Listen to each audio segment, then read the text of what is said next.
Voici la plus belle équation en mathématiques où on a que PI fois PI c'est égal à pi, pi. Et donc notre objectif, ça va être de résoudre l'équation, c'est-à-dire de trouver la valeur de P. Et déjà, la première chose qu'on va faire, c'est qu'on va écrire les deux termes de cette expression, puisque PI fois PI, eh bien, ça va tout simplement donner du PI, donc au carré, que je vais écrire juste ici avec le petit 2. Et pi, pi, bon là c'est assez simple, ça donne du pi au carré. Et ensuite, déjà, la première chose ici qu'il faut savoir, c'est que I au carré, que je vais écrire donc juste ici, I au carré, c'est égal à moins 1.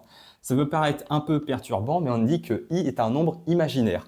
C'est-à-dire que PI au carré, ça va donner I fois I, c'est-à-dire moins P fois P, donc moins P au carré, qui va toujours être égal à pi au carré.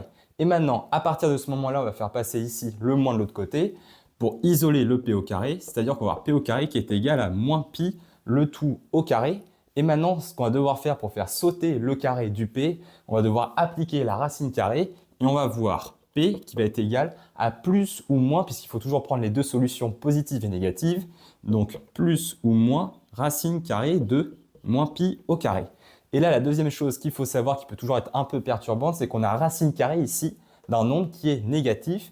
Mais il faut savoir que si I au carré est égal à moins 1, on sait que I, c'est égal à racine carrée de moins 1. Et donc, au final, c'est que racine carrée de moins pi au carré, eh ben, ça est égal à racine carrée de moins 1, juste ici, multiplié par racine carrée de pi au carré.